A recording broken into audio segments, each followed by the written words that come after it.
That last UFC fight, just last Saturday, March 28th, man, it was incredible. I want to quickly run through it, among other things. Poor Israel Adesanya, okay?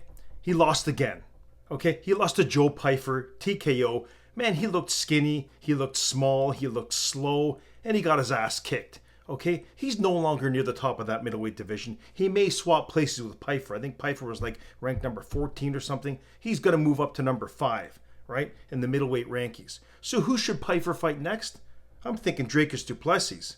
Let's make it happen. Great card, great fight, great fight. That second fight down the card was the women's fight. It's surprisingly incredible. Now, Macy Barber and Alexa Grasso fought before in 2021. Grasso won by decision, not a great fight. But this night, both girls came out swinging. They both wanted that KO. Okay, Alexa caught Macy Barber halfway through the first round with a solid punch right to the chin, right to the jaw, right?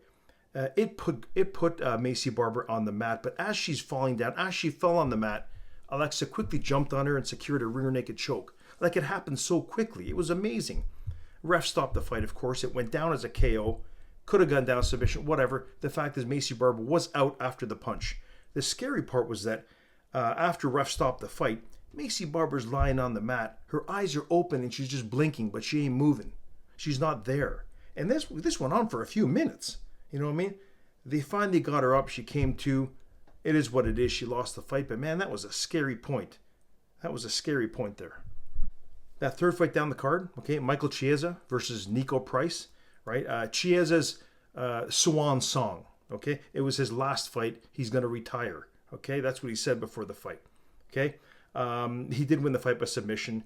Like a minute into the first round. It seemed pretty easy. He gave a nice speech afterwards on the mic. Took a little more time than necessary. They should, like the Grammys, they should have started playing music or something to get him off there. But he seemed to spend a lot of time giving his silly wife all the credit, which, it is what it is. Good for him, right? These fights were all incredible on this card. They all delivered. The fighters on the card the previous week, March 21st, they should all be embarrassed. They should all be ashamed of themselves, okay? That card last week was boring as hell. It was horrible.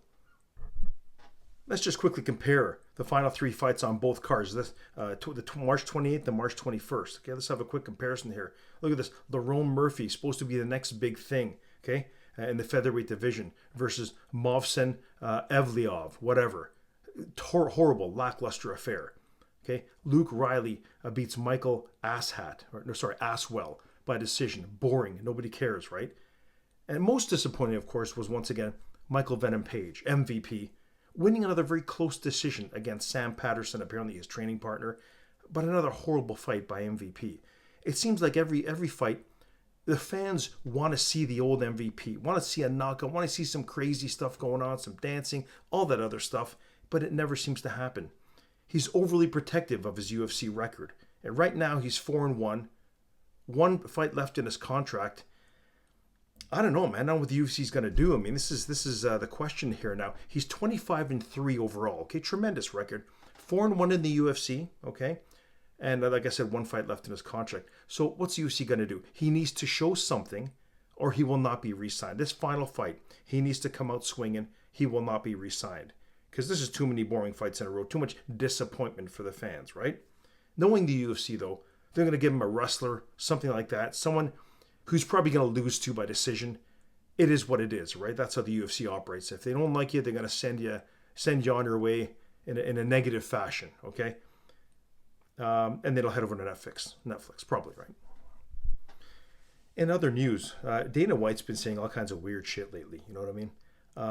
It's all showing that he doesn't seem to give a shit anymore about the UFC. It's really strange, actually, the things that he's saying, the way he's acting, the questions by the media.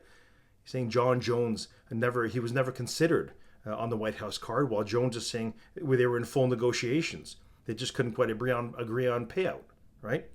Jones then asked for his relief from the UFC. Like crazy stuff like that's going on. Jones says they offered him $15 million to fight in the White House card. He wanted more, closer to $30 million, but he was willing to negotiate, right? UFC wouldn't budge from the 15, and that was that. They couldn't come to agreement, okay? So there was a negotiation going on. It also seems that every time Dana White is asked to address any of the fans' concerns, no matter how major or minor they are, fighter pay, using AI for fight promotions, etc., anything, his response is always the same. Here it is. Shut the fuck up and watch the fights. It's very odd and it's very off-putting, to be quite honest with you. So we do have some Conor McGregor news as well. He's set to come back after the White House card to an unknown opponent. And this makes a lot of sense, because why would you put your biggest star on a card where the tickets are for free? These stadium tickets by the White House are free. Okay, so I don't know how that's going to work, but they are free. It's a huge stadium. You want Conor McGregor on a card where people have to pay a lot of money to get in, on an arena where they have to pay thousands just to see him fight, and because he'll sell out the arena. So they know they'll make a ton of money off him. So that's the plan with him, right? Don't put him on the White House card. Who he's going to fight, we don't know. But they'd rather see Conor in an arena, making huge money with ticket sales, huge on advertisements, all that stuff. So that's that. Not sure whose opponent's going to be, though. Possibly they were saying Max Holloway. I'd rather see a fight that kind of puts him back in the mix if he wins, right? Because that would be great to see him, right? Max Holloway's lost. He's lost a few. He just lost that BMF belt. Really boring decision to Charles Oliveira. I'd rather give Conor someone of a little more significance. Perhaps Carlos Prates, okay? Ranked number 5 at welterweight. Wouldn't that be something, right? Now, no one wants to see Conor McGregor fight that fool Michael Chandler. Not anymore. That ship has long sailed. Chandler is ranked number 13th at lightweight. He's lost 5 of his last 6. It's over for him. He needs to move on, okay? That fight is of no significance. Nobody wants to see that anymore. Nate Diaz was recently on the Theo Vaughn podcast. Nate says the UFC really wanted him to fight Conor McGregor. They were pushing for that third fight. But he says he didn't want to beat Conor, a man who's already on his last legs. His last fight, that horrible broken leg against Dustin Poirier, that doesn't excite him anymore, okay? But he does want to get back his BMF belt. Now, that would be incredible. He wants to fight Charles Oliveira for his BMF belt. Man, I love that fight. He could match his jiu-jitsu. He could match his stand-up. They're both kind of tall, lanky guys. It would be a fight of great significance. It would be one hell of a fight, man. I would love to see that. Now, of course, he has to get by scrapper Mike Perry in the Netflix event first. That ain't going to be easy either. It's going to be insane. A lot of blood will be shed. But some interesting news there.